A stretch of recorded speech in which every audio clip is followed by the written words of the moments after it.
সবচেয়ে কম উপকরণে খুব সহজে বানিয়ে নেওয়া যাবে চিকেন ফ্রাই, যেটা যে কেউ একবার দেখলে বানিয়ে নিতে পারবে।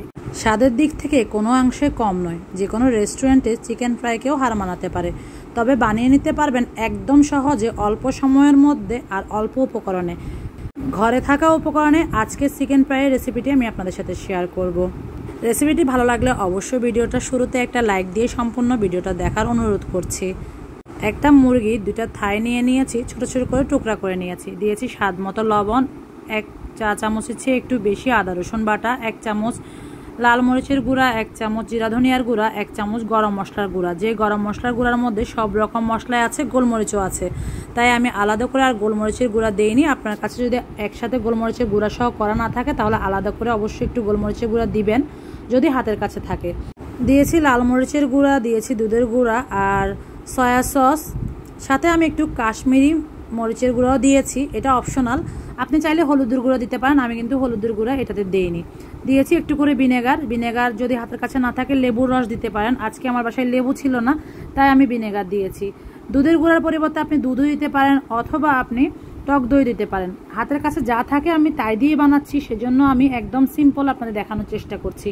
এরপরে মেখে মেরিনেটের জন্য আমি আধা ঘন্টার মতো রেখে দিয়েছি। আপনার কাছে সময় থাকলে 2 ঘন্টাও রাখতে পারেন, 1 ঘন্টাও রাখতে পারেন, তবে মিনিমাম আধা ঘন্টা রাখতে হবে।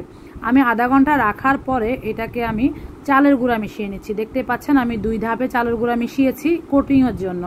চাইলে চালের গুঁড়া হাতের কাছে না থাকলে আপনি বেসনও দিতে পারবেন। চালের গুঁড়া দিলে বেশি ক্রিস্পি হবে, তাই আমি চালের গুঁড়া দিয়েছি। আর দেখেন কত সুন্দর কোটিং হয়েছে। আমি শুধুমাত্র 30 মিনিটের মতো ম্যারিনেট করে রেখেছিলাম। এখন আর ম্যারিনেট করে রাখতে হবে না, এখন আমরা সাথে সাথে ভাজতে চলে যাব। খুব বেশি উপকরণ কিন্তু ব্যবহার করিনি, ঘরে যা ছিল, যা মশলা আমরা সবসময় রান্নায় ব্যবহার করি তাই দিয়েছি।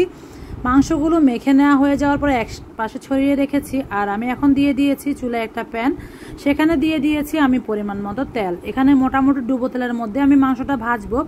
আর একটা জিনিস খেয়াল রাখবেন, তেলটা যেন খুব ভালো করে গরম হয়। আমি একটা মাংস দিয়েছি, মোটামুটি গরম হয়েছে, আর একটু গরম হতে হবে। আর একটু কিছুক্ষণ অপেক্ষা করে তেলটা যখন খুব ভালো করে গরম হয়ে গিয়েছে, সে পর্যায়ে আমি কিছু চিকেন দিয়ে দিচ্ছি। সবগুলো চিকেন জায়গা আছে বলে দিয়ে দেওয়া যাবে না, কারণ তাহলে তেলের টেম্পারেচারটা কমে যাবে। সেক্ষেত্রে যে কোটিংটা আমরা দিয়েছি সেটা গায়ের সাথে লেগে থাকবে না, খুলে যেতে পারে। 2-3 মিনিটের মতো মাংসগুলো দিয়ে একদমই নাড়াচাড়া করার দরকার নেই। এক পাশ যখন সেট হয়ে যাবে, উপরে এভাবে চাইলে একটু তেল দিয়ে দিতে পারেন, এতে করে উপরের অংশটাও সেট হয়ে যাবে। চালের গুঁড়ার যে কোটিংটা আমরা দিয়েছি এটা কিন্তু খুলে যাবে না।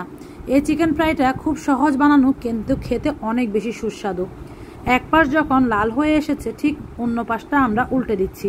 এটা বারবার নাড়াচাড়া করার দরকার নেই, 2 পাশ 5 মিনিট করে ভাজলে এটা হয়ে যাবে। প্রথমে তেলটা ভালো করে গরম করে নিয়েছি, আর এরপরে পুরো ভাজাটা কিন্তু মিডিয়াম আঁচে করতে হবে।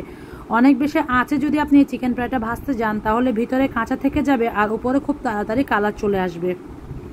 আমি আবারও বলছি, আমি যে কাশ্মীরি মরিচের গুঁড়াটা দিয়েছি সেটা কিন্তু একদমই অপশনাল। যখন মাংসগুলো পছন্দ মতো কালার হয়ে যাবে, তখন এগুলো তুলে নিচ্ছি তেল ঝরিয়ে। দেখতেই পাচ্ছেন খুব সুন্দর একটা কালার আসার পরে আমি তুলে নিয়েছি। এটা ঝটপট, এই যে আধা ঘন্টা ম্যারিনেট করা আর বানানো সব কিছু মিলিয়ে 40 থেকে 50 মিনিটের মধ্যে রেডি হয়ে যায়। 3-4 ঘন্টা ম্যারিনেট করে রাখারও প্রয়োজন নেই। বলতে গেলে এটা ইনস্ট্যান্ট বানিয়ে নেওয়া একটা রেসিপি, খুব সহজে বানিয়ে নেওয়া যায়। জাস্ট অল্প কয়েক টুকরা মাংস থাকলে বাসায় বানিয়ে দিলে বড় থেকে ছোট সবাই পছন্দ করে খাবে। রান্না চিকেনের তুলনায় এভাবে ভেজে দিলে বাচ্চারা অনেক বেশি পছন্দ করে খায়। মাঝে মধ্যে কিন্তু এভাবে ভেজে দেওয়া যায়, তবে সবসময় কিন্তু ভাজা জিনিস উপকারী নয়, তাই মাঝে মধ্যে দেওয়া যাবে, তবে রেগুলার এভাবে না দেওয়াই ভালো। তো আমি সবগুলো মাংস ভেজে নিয়েছি, পরবর্তীতে যেগুলো ছিল সেগুলোও ভেজে নিয়েছি। দেখতে পাচ্ছেন এগুলো কতটা সুন্দর হয়েছে, খেতে কিন্তু অসাধারণ ছিল। আমার আজকের রেসিপিটি আপনাদের কাছে কেমন লেগেছে জানাবেন। ভালো লাগলে অবশ্যই রেসিপিটি শেয়ার করে রাখবেন। সবাই ভালো থাকবেন। আল্লাহ হাফেজ, আসসালামু আলাইকুম।